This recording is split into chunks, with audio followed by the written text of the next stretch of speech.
Jerry Mallory here for SB Nation and PrivateTrade.com. The NFL trade winds are blowing. I'm dressed in Pistons gear, getting ready for game 2. But of course, we're here to talk about the Detroit Lions. And no matter what trade happens, it doesn't have to involve Detroit. We know everything revolves around our boys. So after the two big trades, you've got the Rams at number 1, the Eagles at number 2. How does this affect Detroit? Now, even before the Eagles made this trade, I was convinced there were going to be several names that, although being mocked in most drafts to go in the top 15, would fall potentially to 16. The Lions would have an opportunity to nab them. After this trade, with Philly now in the 2 spot, I am almost assured that one of these 4 guys, although being considered top 15, some even considering them top 10, will be available at 16. It's simple. With this trade, you trade all of these picks for number 1 and number 2. You got to believe it's a quarterback that's going to be taken, whether it's Goff number 1, Wentz number 1, the other one goes number 2. However, Paxton Lynch is the wild card. I do believe now he will be drafted in the top 15. Perhaps to the Cleveland Browns, just traded down into the outer skirts of the top 10. 3 quarterbacks in the top 15 gives the Lions the opportunity to nab a quality player. Now, some of the guys I'm going to mention, you might not be crazy about. 2 of them, in fact, because they're not in the trenches. We know the Lions need offensive linemen and defensive linemen, but if a talented player comes your way, especially if it's not a quarterback, this team, we can't really be shying away from talented players no matter what the position is. Those 2 guys are Vernon Hargreaves, cornerback from Florida, and Ezekiel Elliott, running back from the Ohio State University. Now, with Hargreaves, to me, he's the best cover corner in the entire draft. If it wasn't for his size, he's diminutive. Saying he's 5'10" is being generous.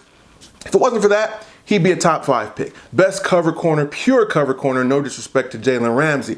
Ezekiel Elliott, the position. It's a devalued position at running back, but we saw what an epic rookie running back can do in Todd Gurley. He demolished the Lions himself, along with somebody else on the defensive line just last year. So those are the 2 names that you might not be crazy about. I personally feel if they're available, I'd rather have the number 1 cover corner or the number 1 running back over the number 3 or 4 defensive tackle. Now, the next 2 guys, you might start licking your lips, going like this, rubbing your belly, salivating over because they're big names and they're in the trenches. One is Sheldon Rankins. I think it's a possibility that he falls now to number 16. The comparisons to Aaron Donald aren't fair, but this guy is a monster. He would definitely be a needed boost on that defensive tackle unit, despite us having 8 defensive tackle. He would slowly climb his way up and be one of the best, if not the best, in his rookie year. Then lastly, it's Ronnie Stanley, left tackle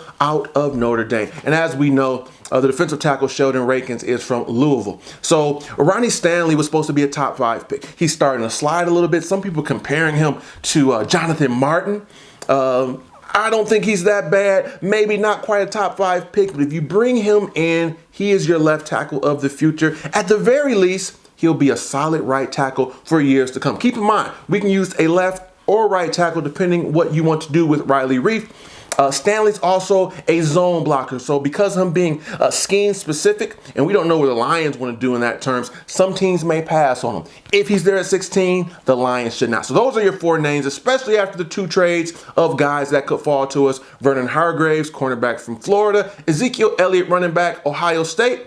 Sheldon Rankins, Louisville defensive tackle, and Ronnie Stanley, offensive tackle from Notre Dame. I've missed you guys. I'll be back with a ton of videos before and, yes, after the draft. If you haven't been checking out my podcast, shame on you. I talked about these 4 guys just a few days ago on the Detroit Sports Podcast. You can subscribe to that. My show is called Hindsight 20. I'm on Twitter at Jerry Mallory NFL. I want to thank each and every one of you for watching.